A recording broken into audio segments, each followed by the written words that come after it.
이제 우리 하나님 말씀 같이 살펴보시겠습니다. 로마서 5장입니다. 신약 성경 로마서 5장 1절부터 4절까지 말씀입니다. 로마서 5장 1절부터 4절까지 우리 한 절씩 교독해서 읽도록 하겠습니다.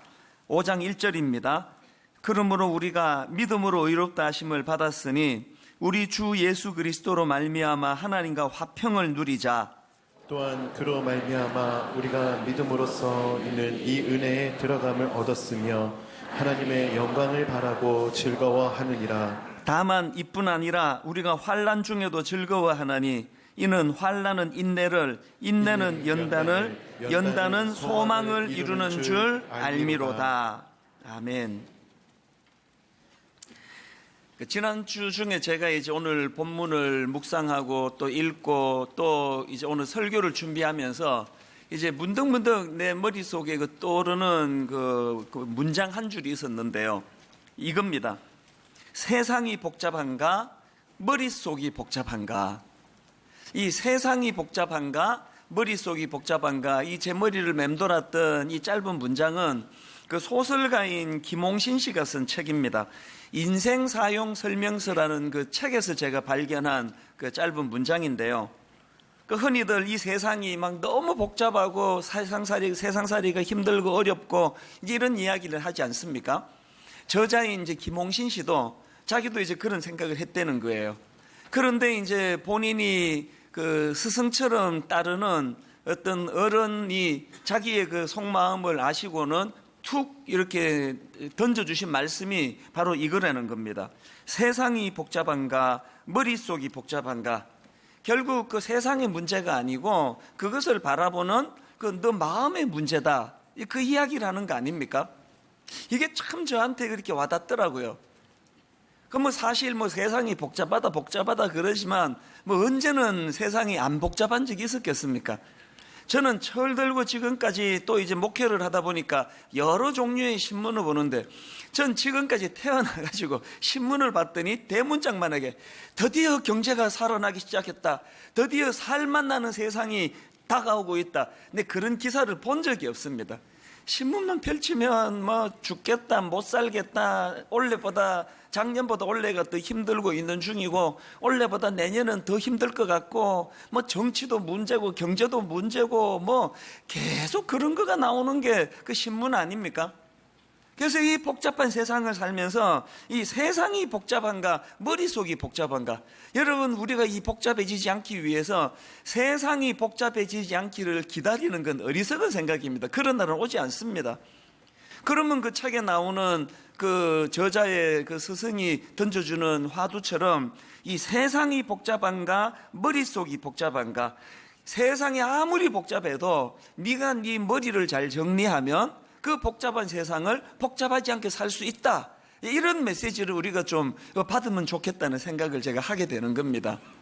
그러고 보면은 하나님께서 우리에게 깨우쳐 주시고자 하는 말씀도 다 그 비슷한 그런 맥락의 말씀 아니겠습니까? 우리가 잘 아는 대로 바울은 몸에 그 가시로 표현되는 그 참 그를 괴롭게 하는 그런 고통이 있었습니다. 그래서 이제 바울이 이 가시, 자기 몸에 있는 어떤 가시 문제로 괴로워하는데요. 어떤 학자들은 이 바울의 몸의 가시를 안질이다. 그래서 이제 그때나 지금이나 목회를 하려면, 선교하려면 책을 많이 봐야 되는데 이제 이 눈에 문제가 있으니까 이것이 그를 괴롭혔다. 이렇게 분석하기도 하고요. 어떤 학자들은 또 간질이다. 그래서 바울이 그 간질 때문에 많은 고통을 겪었다. 그렇게 분석을 하는데 성경에서 바울이 괴로워하는 이 가시가 뭔지는 정확하게는 모릅니다. 그러나 하나 확실히 아는 건 그것 때문에 자기가 많이 괴롭힘을 당했다는 거예요. 그래서 하나님께 그 문제를 가지고 이 가시 좀 없애달라고 간절히 하나님께 기도하는데 하나님이 그 들어주지 않으십니다. 들어주지 않는 정도가 아니고요. 하나님께서 뭐라 말씀하시느냐 보니까 고린도후서 12장 9절입니다. 나에게 이르시기를 내 은혜가 내게 족하도다. 이는 내 능력이 약한 데서 온전하여짐이라 하신지라. 무슨 말씀입니까? 네가 이 기도 응답을 받아가지고 가시가 없어지면 막 할렐루야 막 기뻐 뛰고 뭐 응답을 못 받아도 할 수 없이 수용해서 참아내는 게 아니고 네 생각을 바꿔야 된다는 거예요. 지금 네가 생각하는 니를 괴롭히는 그 가시야말로 내가 니를 겸손한 하나님의 사람으로 만들기 위해서 내가 의도적으로 너에게 장치를 마련해 준 축복이다. 이렇게 주님이 말씀해 주시는 거예요. 그래서 바울이 그 문제를 가지고 이제 깨달음을 하나님 앞에 갖고 가서 그 문제에 대한 깨달음을 얻고 났더니 고린도후서 12장 7절에서 이렇게 이야기합니다. 여러 계시를 받은 것이 지극히 크므로 너무 자만하지 않게 하시려고 내 육체에 가시 곧 사탄의 사자를 주셨으니 이는 나를 쳐서 어떻게 하려고요? 너무 자만하지 않게 하리 하심이라. 자, 여러분 지금 바울이 막 구해가지고 응답받은 상황입니까? 가시가 없어졌습니까? 안질이라면 이제 이걸 싹 건집받고 막 책을 막 마음껏 읽어주셔서 좋아 죽겠고, 뭐 간질이라면 더 이상 이런 치명적인 문제가 없어서 막 행복해서 내가 만족하는 겁니까? 여전히 가시는 뽑히지 않고 있는 거예요. 상황은 하나도 달라지지 않았지만 하나님으로 하여금 그 하나님으로 인하여 자기 내면의 생각이 바뀌어지고 나니까 이걸 이렇게 기뻐하는 거예요. 9절 하반절에도 보니까 그러므로 도리어 크게 기뻐함으로 나의 여러 연약한 것들에 대하여 자랑하리니. 그래서 제가 이 말씀을 묵상하다가 내 인생이 크게 기뻐하기 위해서는요, 환경이 달라지는 걸 구해갖고 안 되겠다는 거예요. 그것을 바라보는 내 생각이 달라지면 어려운 현실에서도 크게 기뻐할 수 있는 거 아닙니까? 그래서 저는 이 말씀을 묵상하다가 어느 글에 보니까요, 바울은 겉으로 드러나는 이 몸의 가시, 육신의 가시가 이게 뽑아야 되는 대상으로 그렇게 생각했지만 하나님의 관점으로는 바울이 뽑아야 되는 거는 몸에 있는 가시가 아니라 그 마음의 가시라는 거예요. 이게 의미가 있는 말씀 아닙니까? 이걸 오늘 우리 각자에게 한번 적용을 해보자는 겁니다. 오늘 여러분의 인생의 치명적인 걸림돌이 뭡니까? 여러분에게 지금 이것 때문에 나는 행복할 수 없다고 생각하는, 그래서 이 가시를 제거해야 나는 행복할 수 있다고 생각하는 그 가시가 뭐냐고요? 그 자꾸 어떤 자매님들은 하여튼 이 남편, 이 인간이 이게 내 가시라고, 이 인간이 하나님 주신 십자가라 그러면서 자기 남편을 자꾸 십자가라 그러는데요. 여러분, 그 진짜 십자가는 자기 남편이 아니고 그 정도도 용납 못하는 자기 자신이 그게 가시라는 거예요. 그 제가 이렇게 목회를 하다 보면은요, 정말 그 남편이 가시 같은 남편이 가끔씩 있습니다. 저런 남자하고 도대체 어떻게 사나 할 정도로 인내가 필요한 남자들이 있는 건 사실이에요. 그러나 많지 않습니다, 생각보다. 대부분의 남편이면 그 정도면 훌륭한 거예요. 상당히 많은 남편들 얼굴이 펴지는 분들이 이제 다 그 문제로 지금 씨름하는 분인데요. 그 아내도 마찬가지예요. 제가 20몇 년 결혼 생활하고 내린 결론은요, 제 아내가 변해서 제가 행복한 게 아니에요. 그 사람은 항상 그 자리에 변하지 않습니다. 그 사람을 바라보는 내 태도가 달라지니까요, 가정이 행복해지는 겁니다. 이게 지금 오늘 본문이 제가 지난주에 그 마음으로 생각했던 세상이 복잡한가, 내 머릿속이 복잡한가. 제가 목회하면서 주로 괴로운 건요, 제 마음의 억장이 무너지는 건요, 저를 괴롭히는 어떤 성도님 때문이 아닙니다. 이 정도도 용납하지 못하는, 이 정도도 용서하지 못하는 내 꼴이 한심해서 그래서 마음이 무너지는 거예요. 잠을 이루지 못할 만큼 괴로울 때는 다 이런 경우예요. 제가 오늘 본문을 묵상하면서 진짜 없애야 될 바울의 가시는 겉으로 드러나는 육신의 가시가 아니라 뽑아야 될 바울의 가시는 그 마음의 가시다라고 제가 이렇게 생각하는 것은, 그리고 그 김몽신 씨가 쓴 책에 나오는 이 한 문장을 마음에 제가 계속 묵상한 것은요, 세상이 복잡한가, 내 머릿속이 복잡한가. 제가 설교 준비하다가 이 문장이 자꾸 떠올랐던 것은 오늘 3절에 나와 있는 이 말씀 때문이에요. 다만 이뿐 아니라 우리가 환난 중에도 즐거워하나니. 말도 안 되는 이야기 아닙니까? 대부분의 사람들은 환난이 떠나야 즐거운데, 막 옆에 사람은 환란 속에 막 억장이 무너지는 경우에도 나는 그냥 환경이 좋은데 좋은 남편 만나가지고 아무런 환란이 없는 상황이라야 즐거운데, 지금 바울은 3절에서 우리가 환란 중에도 즐거워한다는 거예요. 이게 바로 제가 세상이 복잡한가, 머릿속이 복잡한가 이 생각을 떠올리게 만들었던 문장이거든요. 이 말씀의 핵심이 뭐겠습니까? 오늘도 제거해야 되는 건 내 마음의 가시인데, 그것도 모르고 자꾸 겉으로 드러나는 육신의 가시 때문에 내가 불행하다고 생각하는 우리 인생들에게 바른 가이드 되시는 하나님이 필요하다는 거예요. 그 여호와 하나님의 지도를 받을 때 내 마음의 가시가 제거되면 상황이 문제가 아니다, 환경이 문제가 아니다, 환난 중에도 즐거워하는 인생이 된다, 이걸 자각한다는 겁니다. 그래서 제가 오늘 이 부분을 좀 살펴보려고 하는데요, 지난주 말씀 기억하시죠? 로마서 5장 1절 서두에 나오는 이 말씀이요, 그러므로 우리가 믿음으로 의롭다 하심을 받았으니, 이 말씀은 로마서 1장부터 4장까지 앞에 나오는 그 말씀 전체를 요약해 놓은 말씀인데, 이걸 신학 용어로 이신칭이라 그런다, 그 말씀을 지난주 드렸고요. 그리고 바울은 로마서 5장 1절과 2절에서 이 이신칭의가 가져다주는, 하나님의 칭의가 가져다주는 세 가지 놀라운 특권을 기록하고 있다, 그렇게 지난주 말씀을 드렸습니다. 여러분, 믿음으로 의롭다 하심을 받은 사람들이 누리는 첫 번째 특권이 뭐라고요?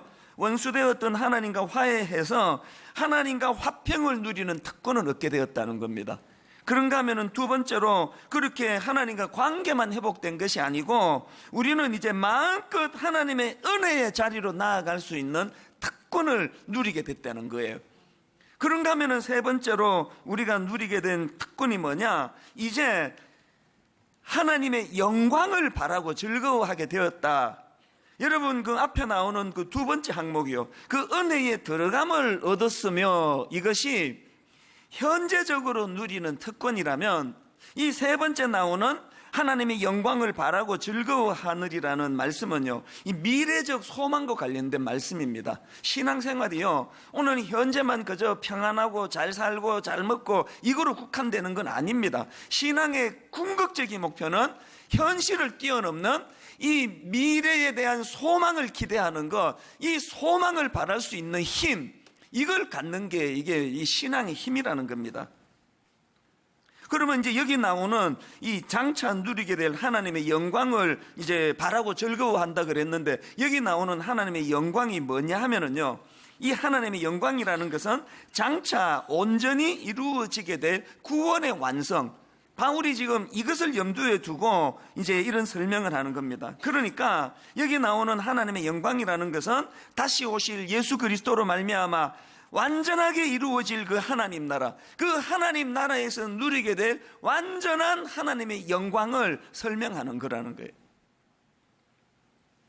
여러분, 이 소망, 그래서 이 영어 성경에 보니까 2절 하반절에 나오는 하나님의 영광을 바라고 즐거워하느니라를 그 어떻게 기록했냐 보니까 hope라는 단어를 가지고 설명하더라고요. Hope of the glory of God. 여러분, 우리 신앙생활에 이 hope라는 단어는 진짜 중요한 단어예요.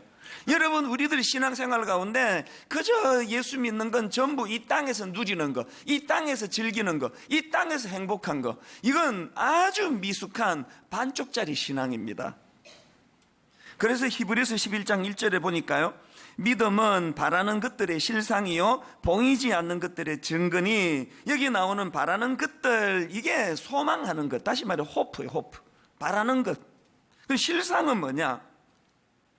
바라는 것들이 소망하는 것들이라 말할 수 있다면, 여기 나오는 실상이라는 건 그것에 대한 확신, 그것에 대한 자신감을 이야기하는 거예요.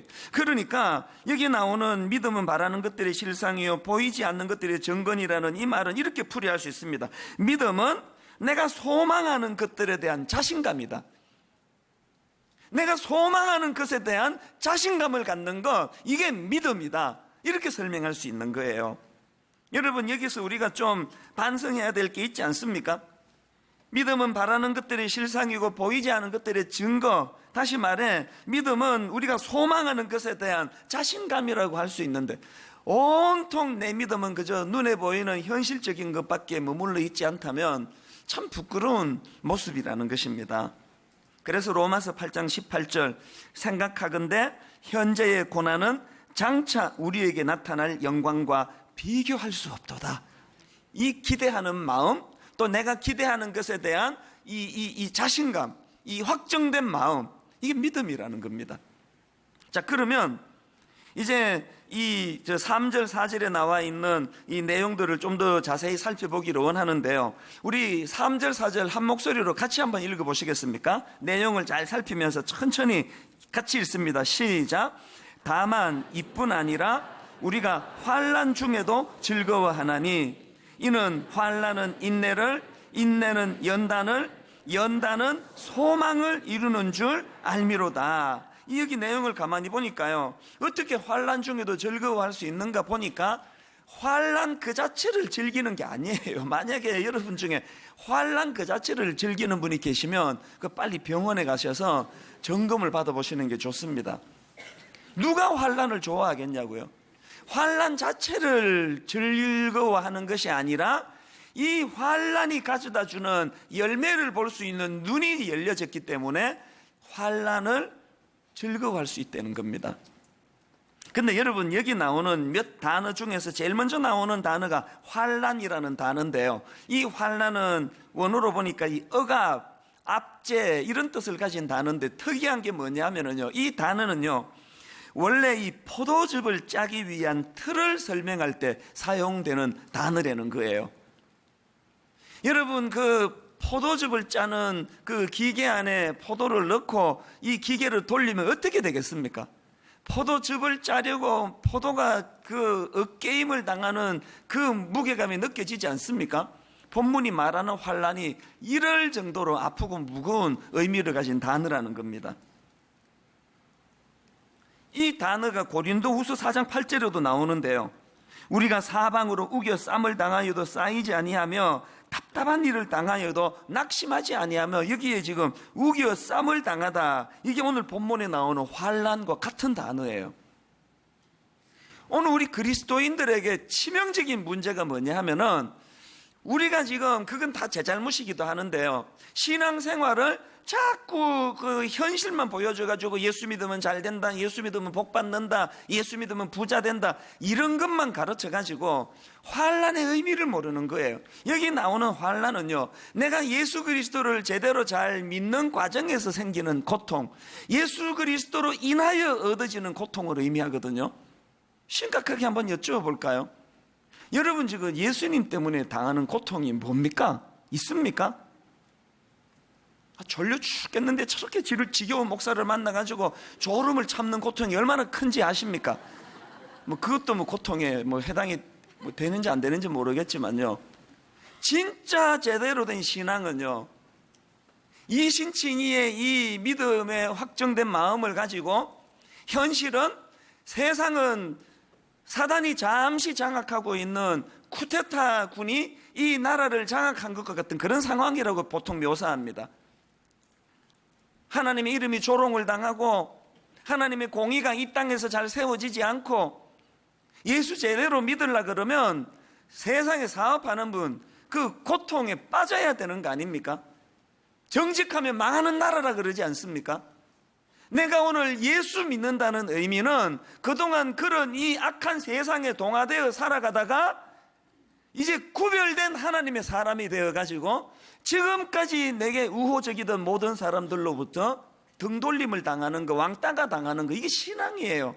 그래서 여러분이 이 땅을 살아가다가 너무너무 괴롭고 힘들고 어렵게 살아가면은 그게 어떤 면에서는 너무나 이 세상에 잘 동화되어 사는 것보다 그게 더 정상인지 모르는 거예요. 여러분은 그리스도로 말미암아 어떤 고통을 당하고 있습니까? 이 고통을 모르다 보니까 그 고통 가운데 함께 하시는 하나님의 능력, 하나님의 은혜, 이 맛을 보지 못하는 거예요. 바울이 지금 사방으로 우겨쌈을 당하는 그런 답답한 상황에, 낙심스러운 상황에 빠져 있는데, 바울이 그것만 있었습니까? 고린도후서 1장 8절 9절을 보십시오. 형제들아, 우리가 아시아에서 당한 환난을 너희가 모르기를 원하지 아니하노니 힘에 겹도록 심한 고난을 당하여 살 소망까지 끊어지고 우리는 우리 자신이 사형 선고를 받은 줄 알았으니 어떤 상황인지 아시겠죠? 이게 글자 그대로 지금 포도 즙을 짜는 기계 안에 들어가 있는 포도처럼 사방으로 지금 짓눌림을 당하는 상황이라는 게 죽겠다는 거예요. 그런데 그런 상황에서 바울이 바로 그 다음 고린도후서 1장 9절 하반절에서 뭐라고 이야기합니까? 이는 우리로 자기를 의지하지 말고 오직 죽은 자를 다시 살리시는 하나님만 의지하게 하심이라. 자기가 그런 극심한 환난을 경험하는 것은 그 환난을 통하여 나 자신을 의지하는 내 삶 속에서 더 이상 나 자신을 의지하지 않고 하나님을 의지하는 법을 배우는 과정이라고 이해를 하는 거예요. 저는 저 자신이 참 부끄러운 마음을 가질 때가 많습니다. 뭐 큰 교회 목사가 되고 뭐 제 설교를 뭐 얼마나 많은 사람이 듣고 그런 이야기를 들을 때마다 과연 저에게는 이만한 무게의 믿음이 제게 있는가? 이 환난이라는 이 통로를 나는 과연 거쳐냈는가? 그 부끄러움을 느낄 수밖에 없는 겁니다. 요한계시록 1장 9절에 보니까 사도 요한이 눈물로 고백하는 고백을 보십시오. 나 요한은 너희 형제요 예수의 환난과 나라와 참음에 동참하는 자라. 하나님의 말씀과 예수를 증언하였으므로 말미암아 반모라 하는 섬에 있었더니, 지금 여러분 이 사도 요한이 저처럼요 강단에서 마이크 들고 환난을 이겨내라고 그렇게 떠들고 있는 게 아니에요. 사도 요한은 지금 예수 잘 섬기고자 하는 그 선한 마음 때문에 반모라는 섬에 갇혀서 극심한 고난 중에 있습니다. 그 고난 중에 있던 요한이 절대로 좌절하지 않고 낙심하지 않을 수 있는 힘이 어디서 나오느냐? 자기는 그 고난을 어떻게 이해합니까? 구절을 다시 보십시오. 나 요한은 너희 형제요, 그 다음에 예수의 환난과 나라와 참음에 동참하는 자라. 지금 요한은 자기가 겪고 있는 그 극심한 고난을 예수님의 고난에 동참하는 행위라고 인식하니까 몸은 힘드는지 몰라도 마음의 갈등은 없는 거예요. 저는 이 말씀 앞에서 참 부끄러움을 느낍니다. 이게 본문이 말하는 환난이라는 단어의 의미인데요. 그런가 하면은 두 번째 나오는 단어가 인내라는 단어입니다. 3절을 보십시오. 다만 이뿐 아니라 우리가 환난 중에도 즐거워하나니, 왜 즐거워하느냐? 환난은 인내를 가져다 준다는 거예요. 이 인내라는 이 단어의 뜻이 뭐냐 보니까요, 심한 압박 속에서도 포기하지 않고 오래 견딜 수 있는 힘, 이게 인내래요. 여러분 어떻게 환난을 즐거워할 수 있냐고요? 자기가 겪고 있는 이 환난이 이런 아름다운 덕목을 만들어 준다는 거 아닙니까? 야고보서 1장 2절 3절에도 보니까 내 형제들아 너희가 여러 가지 시험을 당하거든 온전히 기쁘게 여기라. 이는 너희 믿음의 시련이 인내를 만들어내는 줄 너희가 알미라. 저는 지금 하는 어려움 중에 있는 우리 성도님들이 바로 이 야고보서 1장 2절 3절을 구현해내면서 인내로 기쁘게 그 환난을 감당하는 많은 성도들을 제가 알고 있습니다. 저한테 보내주시는 이메일의 대부분이, 저한테 보내주시는 손편지의 대부분이 다 이 이야기예요. 인간적으로는 내가 이것을 견뎌낼 수 없는 고난이고 고통인데 하나님이 어떻게 힘을 주셔서 내가 이 과정을 잘 인내하고 있는지 목사님은 모르실 겁니다. 저를 위해 기도해 주시기 바랍니다. 생각보다 많은 분들이 이 연단의 과정을 그렇게 수용하는 것이 얼마나 감사한지 모르겠습니다. 그런가 하면 세 번째 나오는 단어가 연단이라는 단어입니다. 3절을 다시 보십시오. 다만 이뿐 아니라 우리가 환난 중에도 즐거워하나니 이는 환난은 인내를, 인내는 연단을. 근데 여러분 여기서 여러분이 꼭 하나 메모를 하셔야 되는 게요, 이 연단이라는 이 단어예요. 이 썩 잘된 번역은 아닙니다. 영어 성경으로 보니까요, 여기 나오는 연단을 캐릭터라는 단어로 그렇게 번역을 하고 있는 겁니다. 그 왜 그러냐 하니까요, 여기 나오는 이 연단이라는 단어를 원어로 보면은 이거는 이 연단된 인격으로 번역할 수 있는 단어들에는, 그래서 캐릭터라는 단어를 쓰는 겁니다. 왜 환난을 우리가 즐거워하느냐고요? 환난은 우리에게 인내를 만들어주고요, 그렇게 오래 참음을 통해 가지고 환난은 우리에게 뭘 가져다 줍니까? 연단된 인격을 가져다 줍니다. 연단된 인격을. 오늘 제가 자꾸 저의 부끄러움을 오픈하게 되는데요, 설교자로서 저는 설교를 어떨 때는 막 죽을 쓰고 어떨 때는 막 설교가 시원하게 잘 풀리지 않아도 그거 조금 그냥 괴로워요. 왜? 다음 주일도 더 잘하면 되니까. 그러나 근본적으로 제 마음의 괴로움을 가중하게 하는 마음의 부담이 뭐냐 하면은, 과연 저에게 이 연단된 인격이 있는가? 우리 장로님들, 여기 우리 권사님들, 여러분 교회에 그 정도 위치에 계시다면 여러분에게 그 신분에 걸맞는 연단된 인격이 있습니까? 제가 우리 그 젊은 그 목사님들에게 한 번씩 잔소리를 할 때가 있습니다. 그렇게 그냥 설교를 끝내주게 잘하는데 자기한테 뭔 일이 좀 생기고 가족들한테 좀 어려움이 생기고 하면은 막 얼굴이 사색이 돼가지고 막 우왕좌왕하고 막 이런 모습을 보면은 제가 그 좀 싫은 소리를 할 때가 있습니다. 그 좀 자기가 설교한 대로 좀 살면 얼마나 좋을까. 그렇게 믿음의 용사로 설교를 했으면 어떻게 이렇게 이런 일에 그렇게 당황하고 우왕좌왕하고 좌절하고 낙심하고 그러느냐고. 제가 그렇게 젊은 교역자들한테 싫은 소리 하는 그 심리는요, 그게 제 모습을 보는 것 같은 거예요. 제가 바로 저런 꼴을 하고 살아가는 것 같으니까 오늘 여러분에게 이 연단된 인격이 있습니까? 욥기 42장에 보면은 그 고난의 과정을 잘 이겨낸 욥이 얼마나 아름다운 고백을 합니까? 욥기 42장 5절 6절을 표준 세번역을 한번 보십시오. 욥이 이렇게 고백합니다. 주님이 어떤 분이시라는 것을 지금까지는 제가 귀로만 들었습니다. 그러나 이제는 제가 제 눈으로 주님을 뵙습니다. 그러므로 저는 제 주장을 거두어 드리고 티끌과 잿더미 위에 앉아서 회개합니다. 여러분, 이 환난의 과정을 거친 욥이 우리와 다른 모습이 뭐라고 여러분은 생각하십니까? 욥이 발견한 게 뭐예요? 자기가 티끌과 잿더미 위에 앉아서 회개하는 그 중심에는 하나님 앞에서 내가 바로 이 잿더미 같은 존재다, 이 티끌 같은 존재다, 먼지 같은 존재다, 하나님 앞에 내가 얼마나 보잘것없는 존재인가를 자각했기 때문에 내 주장을 거두어 드리고 하나님께 회개의 자리로 나가는 거예요. 오늘 젊은이들이 교회를 자꾸 떠납니다. 막 지금 계속 떠나고 있습니다. 저는요, 요즘에 그 청년들 모인 집회에서 초청이 자꾸 들어오는데 제일 괴로운 게 그거예요. 계속 사양을 해야 되니까. 저는 청년들이 모이는데 갈 자신이 없습니다.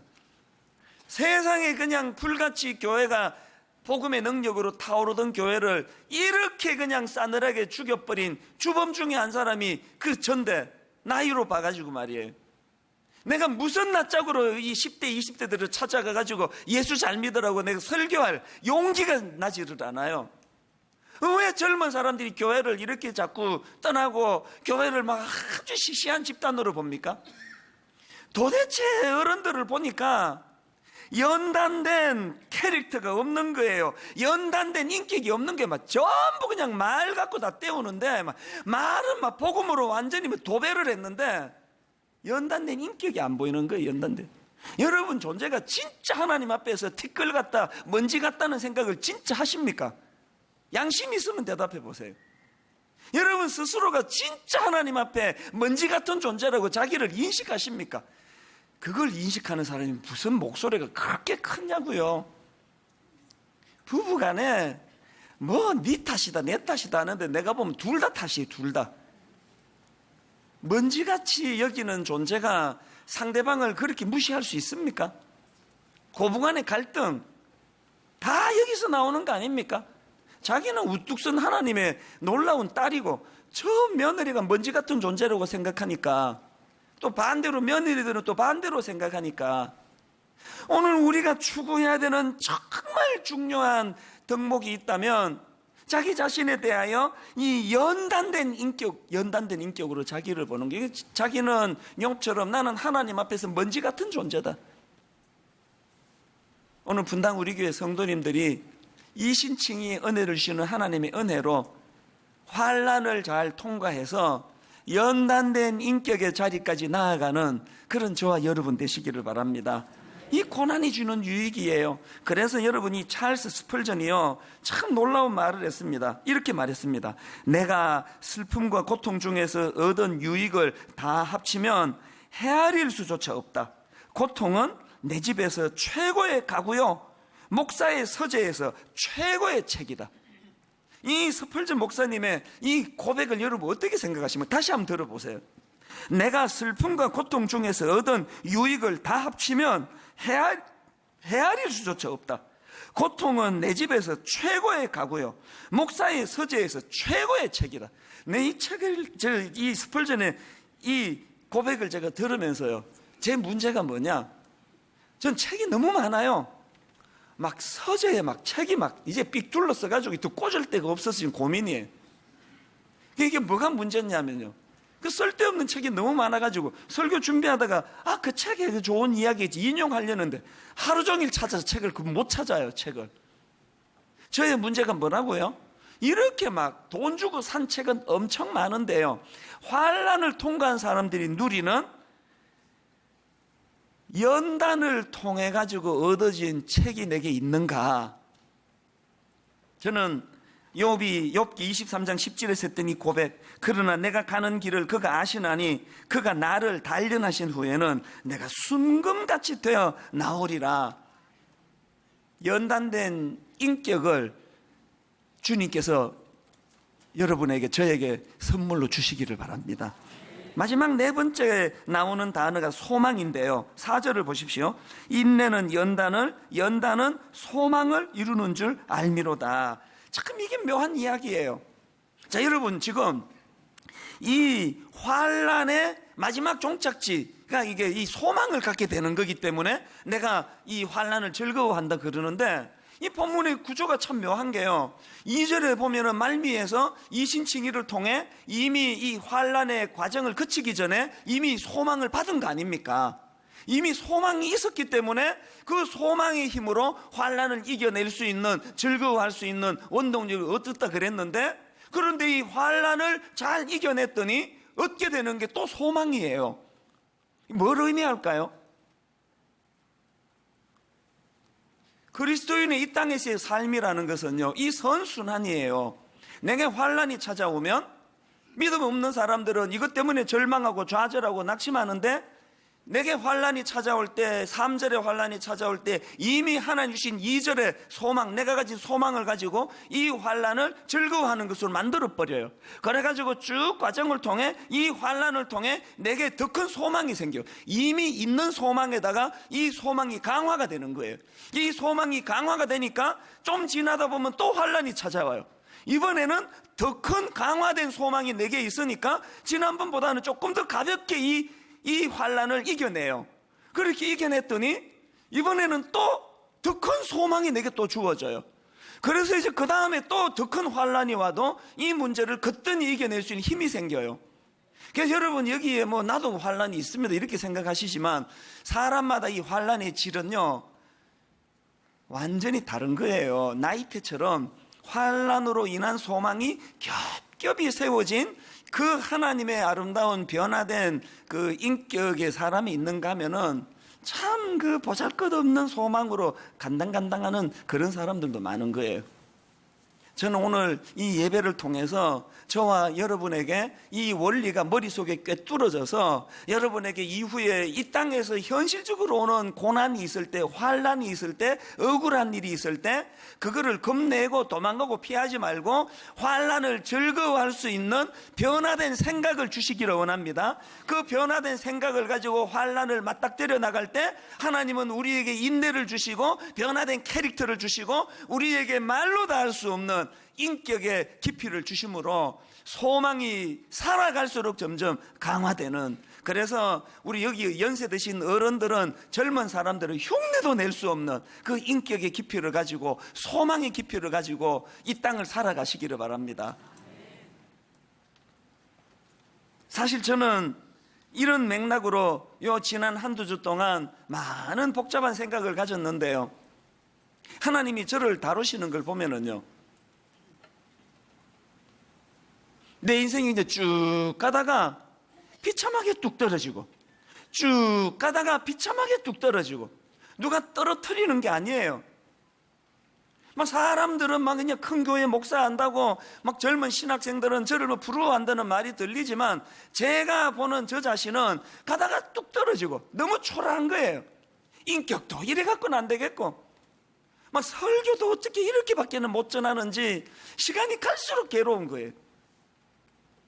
이 도대체 이 10년 골수를 찔러 쪼갠다는 하나님의 말씀을 어떻게 이렇게밖에는 못 전하는지 갈수록 마음이 답답한 거예요. 그래서 가다가 마음이 뚝 떨어지고 가다가 마음이 뚝 떨어지는데요,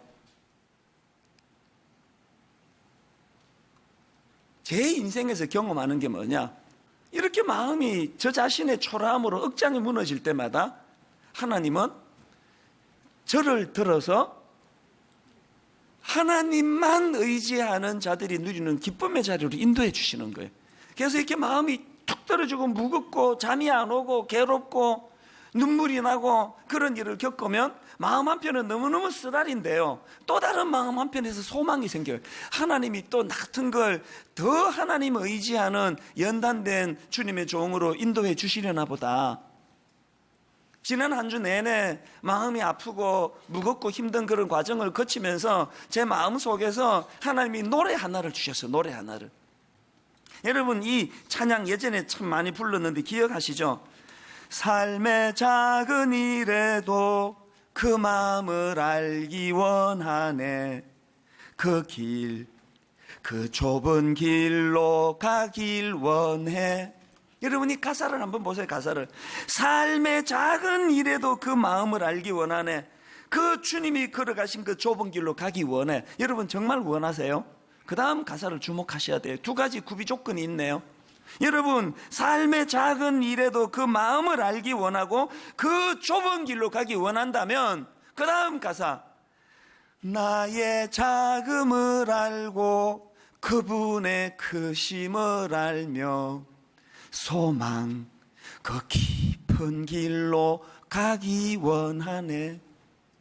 이신칭의의 놀라운 하나님의 은혜가 우리에게 주시는 환난조차도 즐거워하게 만드는 이 놀라운 하나님의 인도하심이 결국은 나의 작음을 알고 그분의 크심을 알며 누가 뭐라고 저를 떠받들고 높여 세우든지 간에 어떤 상황에서도 나의 작음을 알고 그분의 크심을 알고 소망 그 깊은 길로 가기 원하네. 여기 결혼을 앞둔 형제 자매들이 있다면 결혼하기 전에 이 원리를 깨달으면 좋겠어요. 나의 작음을 알고 어떤 배우자가 나를 선택해 줬다 할지라도 다 고마운 일이에요. 이 작은 나를 택해 준 이 배우자에 대한 고마움. 이미 결혼 생활 중에 계시는 우리 성도님들 계시면 오늘 성령님이 강권적으로 역사해 주셔서 지금이라도 여러분 나의 자금을 깨닫게 되기를 바랍니다. 이렇게 초라하고 볼품없는 나를 선택해 주니 고마운 배우자에 대하여 주님, 나의 자금을 알고 그분의 크심을 알며 나도 더 커져 나갈 하나님의 사람이 될 것이다. 나도 하나님의 연단된 인격을 갖춘 하나님의 사람이 될 것이라는 그 기대를 가지고 환난을 즐거워하는 저와 여러분 되시기를 주님 이름으로 축복합니다. 오늘 말씀을 생각하시면서 욥이 환난의 과정을 거치면서 그 노래했다는 그 말씀을 가지고 만든 찬양 아닙니까? 주가 보이신 생명의 길, 나의 길 오직 그가 아시나니 나를 단련하신 후에 내가 정금같이 나오리라. 믿음은 아까 말씀드렸죠? 믿음은 내가 바라는 것들에 대한 확신감을 갖는 거예요. 내가 지금은 이렇게 초라하지만 반드시 하나님의 인격을 닮은, 그래서 완전한 구원의 기쁨을 누릴 그날이 내게 도래할 것이다. 오늘 이 말씀을 기억하시면서 함께 이 찬양 불러보시기 원합니다. 주가 보이신 생명의 길. 주가 보이신 생명의 나 주님과 함께 상한 마음을 드리며 주님 앞에 나아가리. 주님 앞에 나아가리. 나의 의로움이 되신 주, 그 이름 예수. 나의 길이 되신 이름, 그 이름 예수. 나의 길 오직 그가 아시나니. 나를 단련하신 후에 내가 정금같이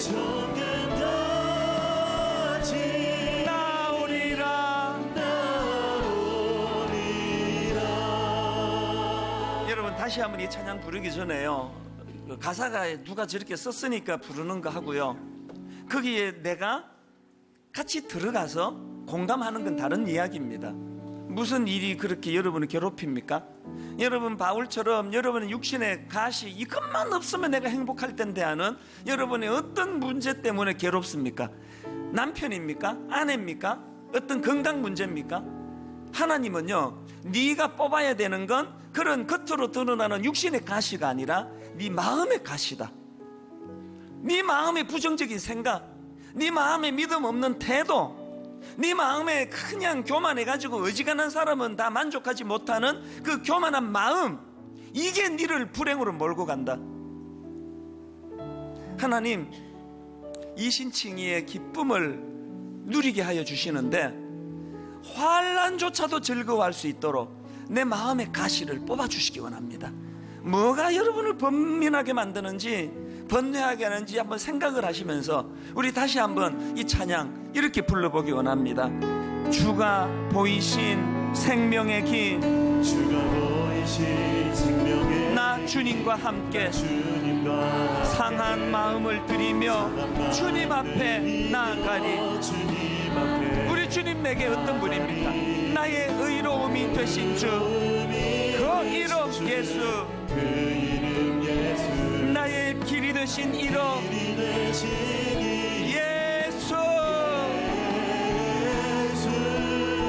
나의 길 오직 그가 아시나니.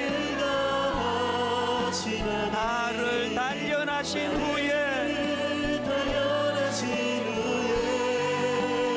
내가 정금같이 나오리라. 다시 한번 선포하시겠습니까? 나의 길 오직 그가 아시나니.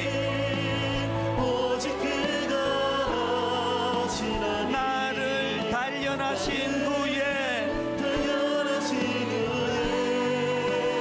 내가 정금같이 나오리라. 그 주님을 이렇게 바랍니다. 마라나타, 마라나타.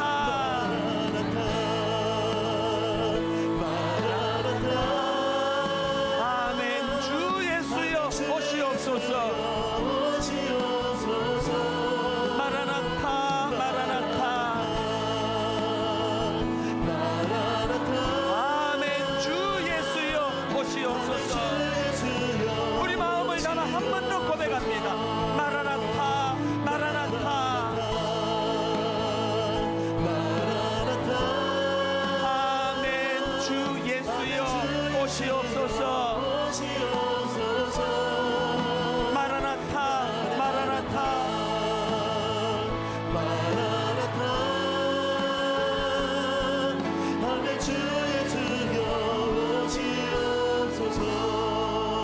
바울은 오늘 본문에서 장차 누리게 될 완전한 하나님의 영광에 대한 소망이 나를 환난조차도 즐거워하게만 할 만큼 큰 에너지를 가져다 준다 그랬습니다. 여러분에게 이 소망이 있습니까?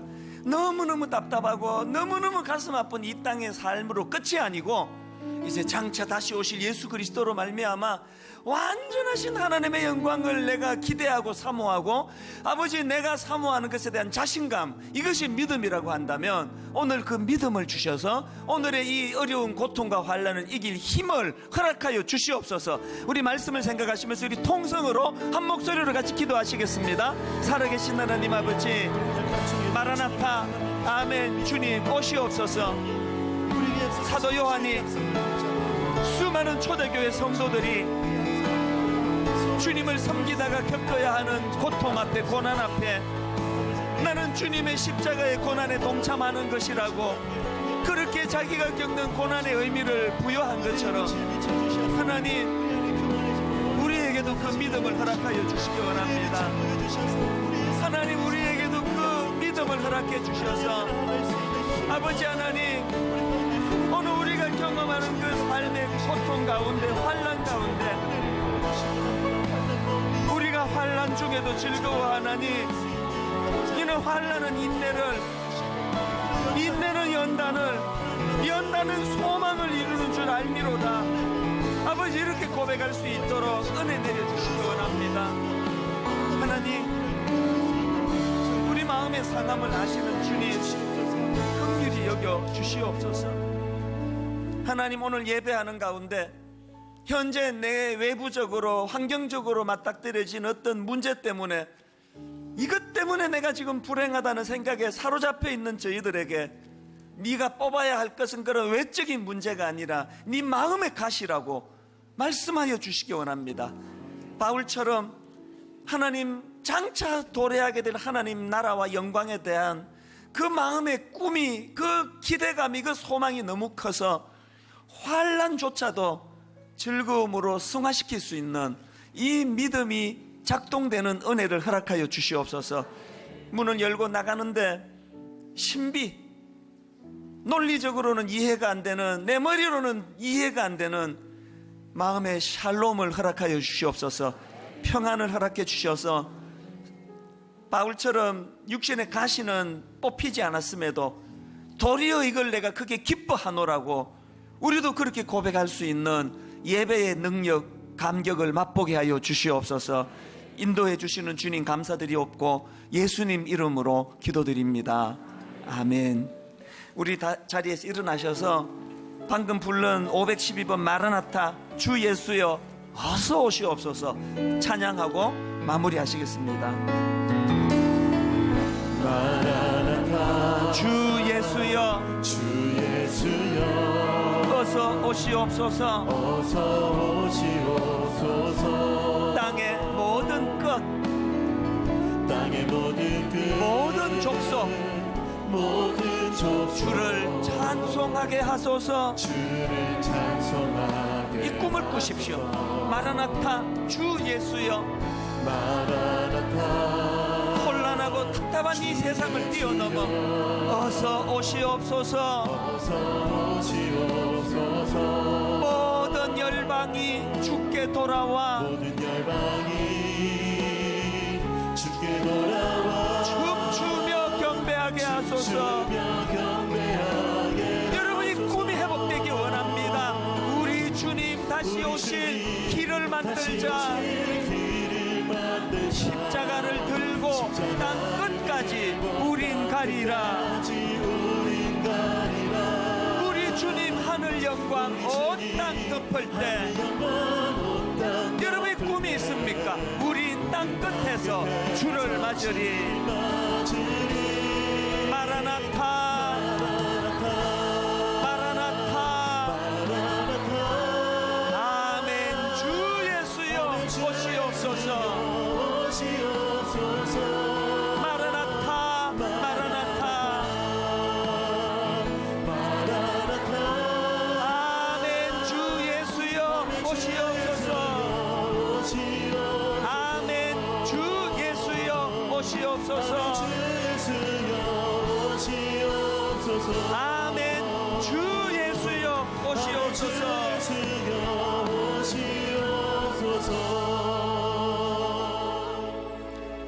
다만 이뿐 아니라 우리가 환난 중에도 즐거워하나니 이는 환난은 인내를, 인내는 연단은 소망을 이루는 줄 알미로다.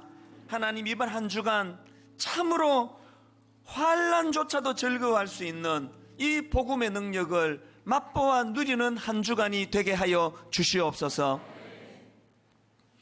우리 주 예수 그리스도의 은혜와 하나님 아버지의 다함없는 사랑과 성령님의 감동, 감화, 위로교통 충만하심의 역사가 오늘 주신 말씀이 내 안에 살아 역사하는 능력이 되어 내 육신의 가시, 환난을 두려워하는 인생이 아니라 내 마음의 가시를 뽑아내어 상황을 뛰어넘고 환경을 뛰어넘는 하나님의 생각과 마음으로 무장하기로 다짐하며 예배하는 모든 주의 자녀들 머리 위에 지금부터 영원토록 함께 하시기를 간절히 축원하옵나이다.